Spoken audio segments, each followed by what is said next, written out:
Mga kababayan, huwag nyo nang hanapin ang mga pulis sa presinto sapagkat kami ay nasa inyo ng mga telepono. Dial 911, darating kami sa loob ng 5 minuto. Lilingkod sa bawat Pilipino at magbibigay ng tamang impormasyon para sa tahimik at maayos na Pilipinas. Police News Network, alagad ng batas, tagapagtaguyod ng balitang pulis, sandigan ng mamamayan, patnubay ng katotohanan. Kampo Krame, maghahatid ng pinakahuling kaganapan at nagbabagang balita. Ito ang PNN Police News Network. At ngayon, ang inyong mga tagapagbalita. Magandang araw, bagong Pilipinas. Ako ang inyong alagad ng batas, tagataguyod ng balitang pulis. Maghahatid ng tamang balita, kwento ng pulis at serbisyo para sa mamamayan. At ito ang PNP News Online, ang pangunahing balita ng Police News Network, alagad ng batas, tagataguyod ng balitang pulis.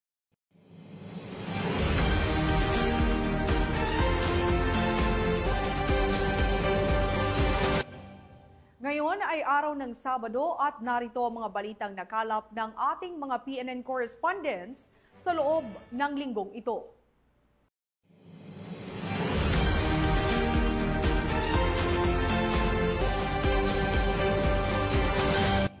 Isinagawa ng mga operatiba ng PNP Women and Children Protection Center ang isang rescue operation sa Zamboanga del Norte na nagresulta sa pagkakasagip ng 2 menor de edad mula sa kalunos-lunos na kaso ng online sexual abuse and exploitation of children.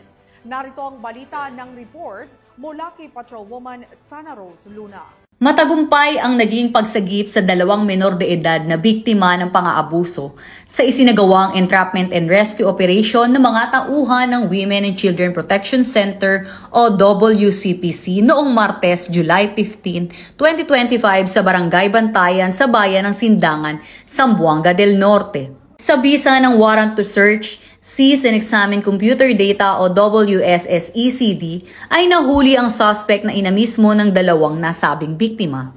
Ito ay nagbebenta ng malalaswang larawan at videos online kapalit ng pera. Sa patnubay ni Police Brigadier General Maria Sheila T. Portento, tumatayong hepe ng WCPC, kasama ang mga operatiba ng Mindanao Field Unit nito sa pangunguna ni Police Colonel Mario M. Baqueran Jr.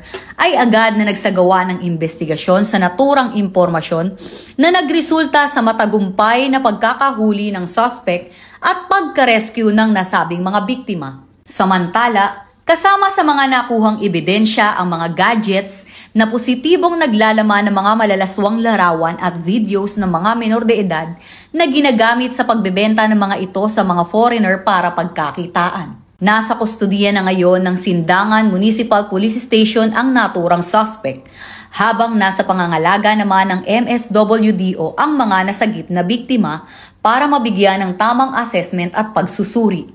Huwag mag-atubiling magsumbong sa tanggapan ng WCPC kaugnay ng ganitong aktibidad gaya ng online sexual abuse and exploitation of children na may kaparusahang habang buhay na pagkakabilanggo. At kung may nais kayong isumbong kay aling pulis, maaari kayong tumawag o mag-chat sa aming WCPC helpline. Mula sa PNP Women and Children Protection Center, ako ang inyong PNN correspondent Patrolwoman Sana Rose Luna, alagad ng batas, tagataguyod ng balitang pulis. Maraming salamat, Patrolwoman Luna. Bumagsak na sa kamay ng batas ang isang Bumagsak na sa kamay ng batas ang isang lalaking pinagahanap sa kasong statutory rape matapos itong maaresto ng mga operatiba ng Alcala Municipal Police Station sa isang operasyon sa Tarlac. Police Master Sergeant Marvin J. Cromero sa report. Naaresto ng mga tauhan ng Alcala Municipal Police Station ang isang wanted na individual na may kinakaharap na kasong statutory rape sa Sitio Pies, Barangay Dolores, Capas, Tarlac. Ang suspect ay kinilalang sa alias na Loreto, 68 taong gulang, walang trabaho at residente ng Barangay Pinandangan, Sentro, Alcala, Pangasinan. Batay sa dokumentong nilabas ng korte, ang suspect ay may alias warrant of arrest kaugnay sa kasong statutory rape sa ilalim ng criminal case number B-3134 na walang nirekomendang piyansa. Matapos ang pagkakaresto, dinala ang suspect sa isang klinika sa Poblacion East para sa medical at physical examination at dinala sa himpilang ng pulisya para sa dokumentasyon at kaukulang disposisyon. Mula dito sa Ilocos Region, ako ang iyong PNN correspondent, Police Master Sergeant Marvin J. Romero, alagad ng batas, tagataguyod ng Balitang Pulis. Maraming salamat, Master Sergeant Romero. Isang malaking tagumpay laban sa iligal na droga ang naitala ng Tagbilaran City PNP matapos masamsam ang mahigit 11.2 milyong pisong halaga ng inihinalang shabu sa isang buy-bust operation.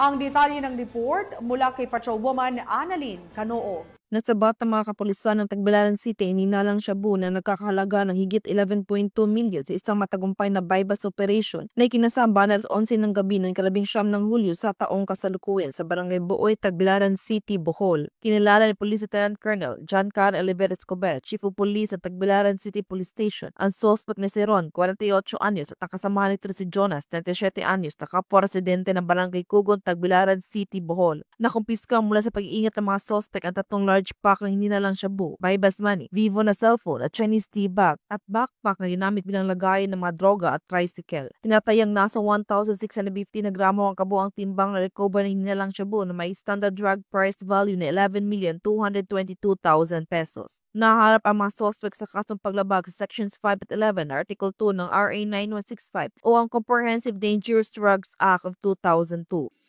Ito ay isang pinakamalaking drug bust na naisagawa sa ating lungsod sa ilalim ng Oplan Limpio Tagbilaran. Taos-puso po kaming nagpapasalamat sa suporta ng pamahalaang lungsod ng Tagbilaran City na walang sawang sumusuporta sa ating mga advokasya para sa isang ligtas at malinis na komunidad. Ang tagumpay na ito ay patunay na hindi titigil ang inyong kapulisan sa pagsugpo sa iligal na droga. Sama-sama, kaya nating linisin ang Tagbilaran City. Muling giniit na pamanuan ng Tagbilaran City Police Station na walang puwang sa lungsod ang iligal na droga at patuloy ang kanilang determinadong kampanya upang labanan ito at nasiguro ang kaligtasan ng mga mamamayan. Mula dito sa Central Visayas, ako ang iyong PNN correspondent, Patrolwoman Annalyn N. Canoog, alagad ng batas, tagatuguyod ng Balitang Pulis. Maraming salamat, Patrolwoman Canoog. Sa patuloy na kampanya laban sa iligal na droga, naaresto ang isang drug suspect sa ikinasang buy-bust operation ng mga otoridad sa Clarin, Misamis Occidental. Alamin ang iba pang mga impormasyon mula kay Patrolwoman Riza Sohonia. Arestado ang isang drug personality sa ikinasang joint buy-bust operation ng mga operatiba ng Provincial Drug Enforcement Unit 10, Misamis Occidental at Clarin Municipal Police Station sa Barangay Tinaklaan, Clarin, Misamis Occidental. Kinilala ni Police Major Alvin Tamayo, officer in charge ng Clarin Municipal Police Station, ang suspect na si alias Dodong, 26 anyos at residente ng nasabing lugar. Sa ikinasang operasyon ng mga operatiba bandang alas 8 ng gabi ay nakuha ang 6 na maliliit na pakete ng hinihinalang shabu at isang 500 peso bill na ginamit bilang buy-bust money. Naharap ang suspect sa kasong paglabag sa RA 9165 o Comprehensive Dangerous Drugs Act of 2002. Mula dito sa Northern Mindanao, ako ang inyong Police News Network Correspondent, Patrolwoman Riza Sohonia, alagad ng batas, tagataguyod ng Balitang Pulis. Maraming salamat, Patrolwoman Sohonia. Bilang bahagi ng pinaigting na kampanya para sa public safety at community empowerment, nakibahagi ang Philippine National Police sa isinagawang multi-agency community awareness and education activity sa Rizal Memorial Colleges, Davao City. Magbabalita dyan si Patrolwoman Daphne Pasaon. Sa panahong puno ng hamon mula sa banta ng iligal na droga, terorismo at maling impluensya sa kabataan, isang mahalagang hakbang sinagawa nitong Hulyo 21 kung saan ay nagkaroon ng mahahalagang interactive lecture ang mga tagapagsalita. Tinatayang 500 mag-aaral mula sa kursong Bachelor of Science in Criminology ang dumalo sa programa na naglalayong magbigay ng kaalaman at kamalayan sa mga mahahalagang isyu na kinahaharap ng lipunan. Mula sa matitinik na abogado ng PDEA hanggang sa mga eksperto sa pampasabog ng PNP Explosive Ordnance Disposal at mga veteranong tagapagbantay mula sa National Intelligence Coordinating Agency, nagsama-samang iba't ibang ahensya ng pamahalaan upang bigyang liwanag ang mga isyong hindi basta-basta tinatalakay sa loob ng silid-aralan. Sa pamumuno ng Regional Police Community Affairs and Development Unit 11, naging tulay ang programang ito hindi lamang sa pagbabahagi ng impormasyon, kundi sa paghubog ng responsableng mamamayang handang makialam at makipaglaban para sa kapayapaan ng bayan. Mula dito sa Davao City, ako ang inyong PNN Correspondent Patrolwoman Daphne Pasaol, alagad ng batas, tagataguyod ng balitang pulis. Matagumpay na isinagawa ang 2nd Regional Joint Security Control Center meeting sa himpilan ng Police Regional Office Bangsamoro Autonomous Region bilang bahagi ng patuloy na paghahanda para sa mapayapa, maayos at ligtas na BARM parliamentary elections. Nakibalita dyan si Patrolwoman Judy Ann Alibo. Isang matagumpay na 2nd Regional Joint Security Control Center ang isinagawa ng mga kapulisan ng PROBAR at ibang ahensya ng pamahalaan sa Multipurpose Center, Camp Brigadier General Salipada K. Pindaton, Parang Maguindanao del Norte. Ito lamang ika-21 ng Hulyo taong kasalukuyan. Ang naturang pagpupulong ay pinangunahan ni Police Brigadier General Jason C. D. Guzman, Regional Director ng Police Regional Office Bangsamoro Autonomous Region, katuwang sina Lieutenant General Antonio G. Nafarrete, Commander ng Western Mindanao Command, AFP, Commander Richard V. Mafre, Acting Commander ng Coast Guard District BARM, at iba pang mga opisyales at personahe ng PROBAR. Tinalakay sa pagpupulong ang mas pinaigting na paghahanda sa seguridad at pagpapatibay ng mga pinagsanib na operational plan upang matugunan ang mga posibleng banta kaugnay ng nalalapit na 2025 First BARM Parliamentary Election. Kasama rin sa diskusyon ang pinakabagong updates tungkol sa election areas of concern at iba pang usapin sa seguridad. Binibigyan din nito ang pagkakaisa at matatag na pangako ng PNP, AFP at Philippine Coast Guard na matiyak ang mapayapa, maayos at tapat na halalan sa rehiyon ng Bangsamoro. Mula rito sa rehiyon ng Bangsamoro, ako ang inyong PNN Correspondent, Patrolwoman Judy Ann Alibo, alagad ng batas, tagataguyod ng balitang pulis. Maraming salamat, Patrolwoman Alibo.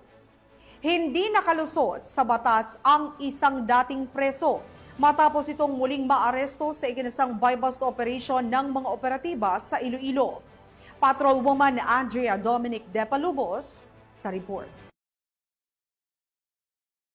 Balik kulungan ang isang dating preso matapos mahuli mula sa isinagawang buy-bust operation ng mga otoridad sa Barangay Bulilao, Mandurriao, Iloilo City. Nito lamang ika-21 ng Hulyo taong kasalukuyan. Ang operasyon ay isinagawa ng mga operatiba mula sa Iloilo City Police Station 10 bilang bahagi ng layunin ng Philippine National Police na linisin ang mga komunidad mula sa banta ng iligal na droga. Kinilala ni Police Lieutenant Greg Matutino, Deputy ng Iloilo City Police Station 10, ang suspect na si alias John, 24 na taong gulang at residente ng naturang lugar.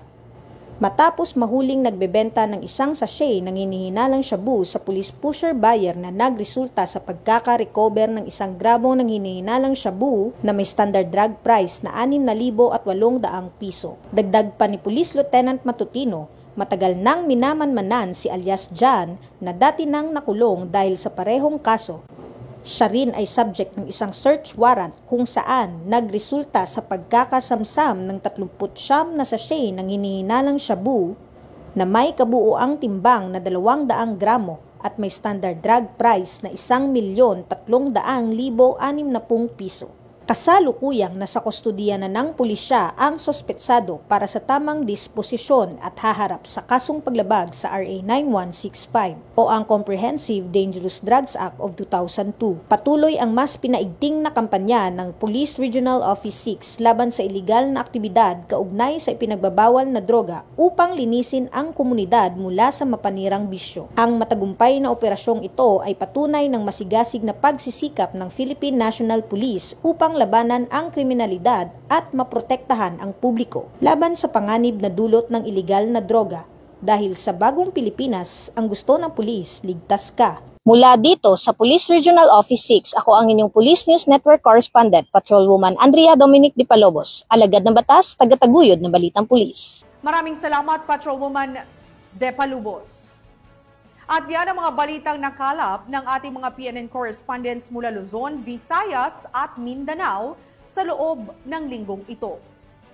Sa ngalan ng pamunuan ng Philippine National Police, sa pangunguna ni Chief PNP Police General Nicolas Torre III at sa pamumuno ni President Ferdinand Bongbong Marcos Jr., kami ay maglilingkod sa bawat Pilipino at magbibigay ng tama at balansing balita dahil dito sa bagong Pilipinas, ang gusto ng pulis, ligtas ka. At muli naming ipinapaalala ang panawagan ni Chief PNP na huwag nyo nang hanapin ang mga pulis sa mga presinto sapagkat kami ay nasa inyo ng mga telepono. Dial 911, darating kami sa loob ng 5 minuto. Mula rito sa tanggapan ng tagapag-ugday ng Pambansang Pulisya, ako ang inyong alagad ng batas, tagataguyod ng Balitang Pulis. Patrolwoman Melanie Mapa, maghahatid ng tamang balita, kwento ng pulis at serbisyo para sa mamamayan. At ito ang PNP News Online, ang pangunahing balita ng Police News Network.